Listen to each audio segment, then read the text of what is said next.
if you had to pick one thing that you wanted to achieve during your tenure of being chairman, would you be able to identify that?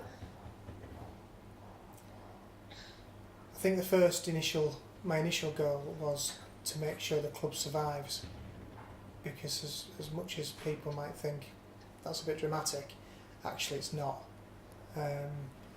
Anybody who deals with football clubs at this level will tell you, unless you have some sort of either a big support base, which we don't have, or a big backer, which we don't have, it is a struggle week to week, and that's why the sponsorship we get from the a lot of local companies is so very very valuable. GH Brooks in particular have come in and done our kit sponsorship for this season. That's made a massive difference to us. Hopefully they're pleased with the support and the coverage they've got in the local media.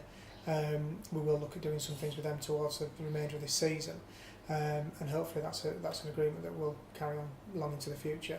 So survival is the first thing. You then look at the club progressing. I think we have done this season, certainly on the pitch. My goal would always be to make sure, in light of the fact that we don't have the big backers, that this club needs to be sustainable.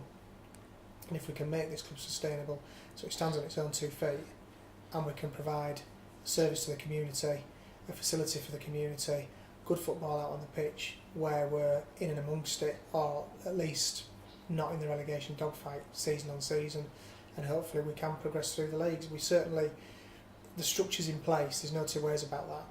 The restraint we have is a financial one.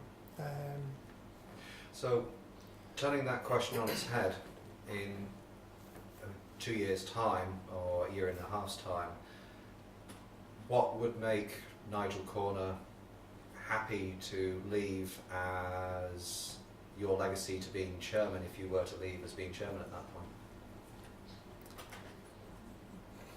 My dream, and the one thing I think that is fundamentally important for this club to go to the next level, is for 3G pitch.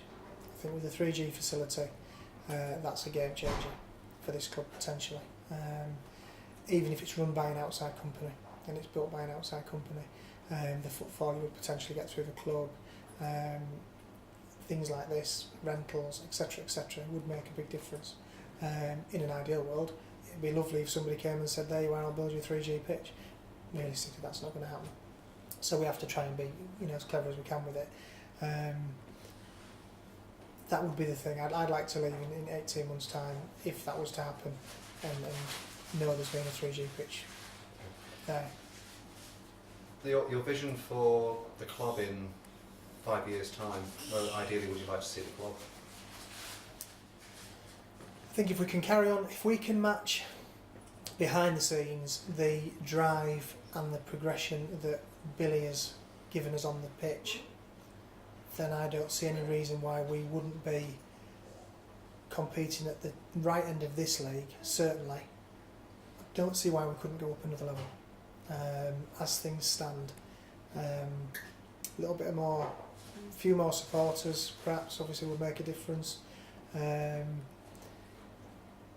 But other than that, the structure's there, more sponsorship, investment, etc., but there's no reason why we can't be a safe top 8 team in this division, and possibly with the rub of the green, which I think everybody knows to have a successful season you need a little bit of. That we wouldn't, there's a possibility we could compete at a level higher as things stand. That obviously changes massively if you suddenly get big investments coming in, or big sponsorships, or whatever it may be. Then there's no reason, with the facility we've got, the area we've got of land, then the world's your oyster basically. There's nothing to stop us aiming a lot higher.